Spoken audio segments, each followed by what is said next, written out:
રામજીભાઈ આપણા સર્વમંગલ સ્વામી છે ને, બહુ જોરદાર છે સર્વમંગલ. એ ચડતો છે ત્યારે સત્સંગ કરાવો એટલે એમના પિતા શ્રી રામભાઈને એક ભુવા ત્યાં ગામના થયા કે હું તમને ધૂનાવું ખરો. એટલે હું સ્વામિનારાયણનો છું, હું ધૂનું નહીં. કે ના શું ધૂનાવું? બરાબર આખલા બાખલા વગાડ્યા. પેલા રામજી તો બેઠા સ્વામિનારાયણ સ્વામી કરતા ના ધૂન્યા. તો પછી આજુબાજુના 2-5 બીજા ભુવા બોલાયા અને બેલા બધા ચડાવ્યું રાતે ધામધૂમ બખલા બીજું હતું. તો એ રામજીભાઈ ધૂન્યા નહીં. પછી જે બધા આખા તાલુકા જિલ્લાના ભેગા કર્યા ભુવા, બધા ભેગા કર્યા પાર્ટીની અંદર. અને પેલા દુકલાન ધોવે અને એ વખત ડાકલું વગર ત્યારે બધાને ધૂન ચડી. હા, આપણે આમ થઈ જાય ડાકલું વાગે ને આપણે એવું થઈ જાય. એટલે રામજીભાઈ તો આમ સ્વામિનારાયણ સ્વામી કરીને બેઠા, જરાય આઘાક ના પાડે. કારણ કે સંગીત વાગે ને ત્યારે આપણે આમ થઈ જાય છે. એટલે આ બધું ડાકના વાગે તારે એમ દરબાર ધૂનો એવું છે.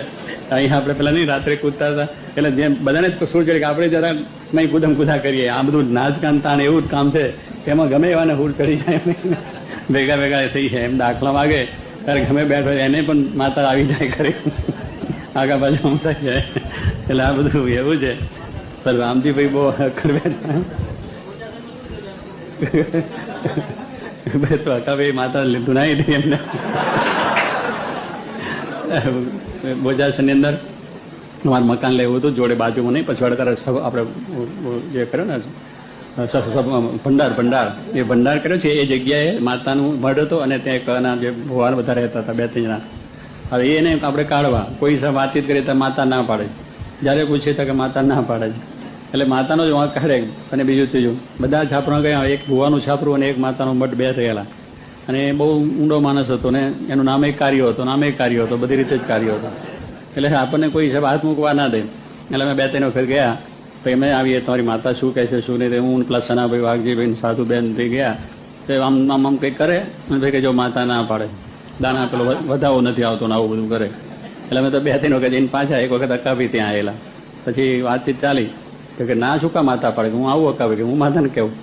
એટલે પછી ત્યાં બહુ બેઠો ધૂનવા મંડી પડ્યો ને પેલા આમ નાખ્યા દાના કે માતા ના પડે.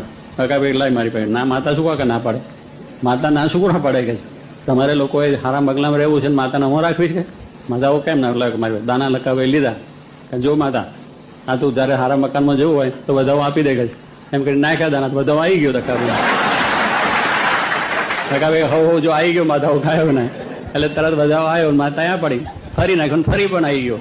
તો 2 વખત થયો કે હવે કરો કામ. એટલે અમારે ગયો અને ભંડાર થઈ ગયો. એટલે આવું બધું માતા ધૂનતું. એ તો અખાબી નહીં ધૂનાવતા આવડે માતા. આપણે દુનિયા આમાં ધૂણવા દે, પણ આ તો આપણે પેલા ડરી જાય હા માતા આવી ગઈ ને હવે શું થઈ છે.